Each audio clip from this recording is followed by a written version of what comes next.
রাসূল সাল্লাল্লাহু আলাইহি ওয়াসাল্লাম বলেছেন, যখন তোমাদের কেউ আপন স্ত্রীর সঙ্গে মিলিত হওয়ার ইচ্ছে করে তখন উক্ত দোয়া পড়ে যেন মিলিত হয়।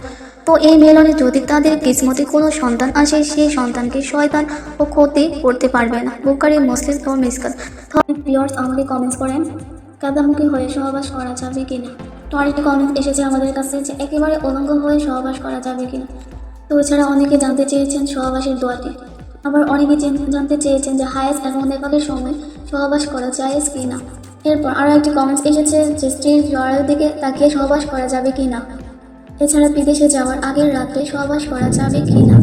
এছাড়া সহবাসের সময় স্ত্রীর সঙ্গে কথা বলা যাবে কি না। এছাড়া আরেকটি কমেন্টস করেছেন ভরা পেটে সহবাস করা যাবে কি না। তো আরেকটি কমেন্টস এসেছে স্ত্রীর সঙ্গে উগ্রভাবে সহবাস করা যাবে কি না। স্বপ্ন দোষের পর স্ত্রীর সঙ্গে সহবাস করা যাবে কি না। তো আমার প্রিয় পর্দার আড়ালের মা ও বোনেরা ও আমার যুবক ভাইয়েরা, এই ভিডিওটি কেবলমাত্র তাদের জন্য যারা বিবাহ করেছেন, অপ্রাপ্ত এবং শিশুরা দূরে থাকবেন। তো প্রিয় পর্দার আড়ালের মা ও বোনেরা, আপনারা প্রতিনিয়ত, তো এই জন্য আপনাদেরকে অসংখ্য অসংখ্য ধন্যবাদ। তো আপনারা বারবার মোবাইল নাম্বার চেয়ে আমাদেরকে বিরক্ত করেন। তো আপনাদেরকে দুঃখের সাথে জানাচ্ছি যে ভিডিওতে মোবাইল নাম্বার দেওয়ার কোনো অপশন থাকে না। তো আপনারা পুরো ভিডিও দেখে তারপর মতামত জানিয়ে কমেন্ট করবেন। তো আমি আর কথা বাড়াবো না, চলে যাব মূল আলোচনায়। আল্লাহ তাআলা বিবাহের মাধ্যমে নারী এবং পুরুষের যৌন সম্ভোগ তথা বংশবৃদ্ধিকে কল্যাণের কাজে পরিণত করেছেন। বিবাহের ফলে স্বামী স্ত্রী যাবতীয় বৈধ কার্যক্রম হয়ে ওঠে কল্যাণ ও সওয়াবের কাজ। তো বংশবৃদ্ধির একমাত্র মাধ্যম হচ্ছে স্বামী স্ত্রীর সহবাস। এদের রয়েছে কিছু নিয়ম নীতি ও দোয়া। তো দেখো নিউজের পাঠকের জন্য যা তুলে ধরা হলো।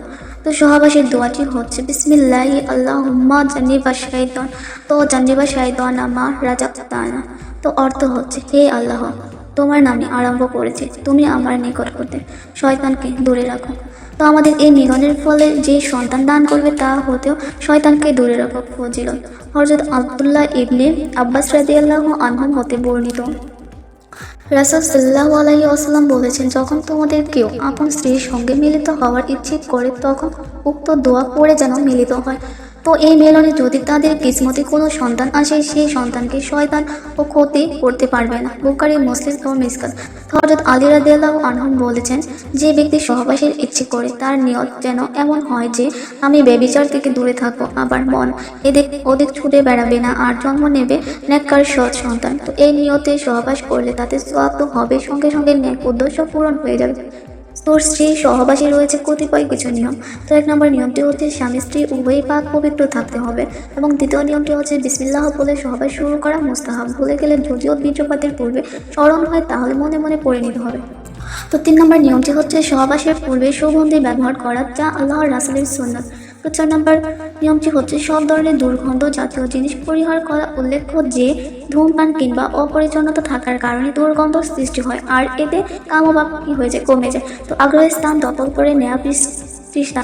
তো 5 নম্বর কেবলামুখী হয়ে সহবাস না করা, একেবারে উলঙ্গ হয়ে সহবাস না করা, স্ত্রীকে পরিপূর্ণ তৃপ্তি দান করার পূর্বেও বিচ্ছিন্ন না হওয়া। তো বীর্যপাতের সময় মনে মনে নির্ধারিত দোয়া পড়া, কেননা যদি সেই সহবাসীর সন্তান জন্ম নেয় তাহলে শয়তান তার সন্তানকে প্রভাবমুক্ত থাকবে। তো 9 নম্বর, তো স্ত্রী হায়েজ এবং নিফাজের সময় ঋতুকালীন সময় সহবাস না করা, চন্দ্র মাসের 1ম এবং 15 তারিখের রাত্রে মিলিত না হওয়া, স্ত্রীর জরায়ুর দিকে চেয়ে সহবাস না করা, বিদেশে বা সফরে যাওয়ার আগের রাত্রে স্ত্রী সহবাস না করা, এবং সহবাসের সময় স্ত্রীর সহিত বেশি কথা না বলা, জোহরের নামাজের পর স্ত্রী সহবাস না করা, ভরা পেটে স্ত্রী সহবাস না করা, উল্টোভাবে স্ত্রী সহবাস না করা, তো স্বপ্নদোষের পর গোসল না করে স্ত্রী সহবাস না করা, এবং রাত্রে দ্বিপ্রহরের আগে সহবাস করবেন না। তো প্রিয় পর্দার আড়ালের মা ও বোনেরা, এই ছিল আজকের গুরুত্বপূর্ণ আলোচনা। যদি আমার আলোচনাটি ভালো লেগে থাকে তাহলে অবশ্যই আমাকে কমেন্ট করে জানাবে। আর যারা আমার চ্যানেলটিকে এখনও সাবস্ক্রাইব করেনি তো অতি দ্রুত আমার চ্যানেলটিকে সাবস্ক্রাইব করে দেবেন।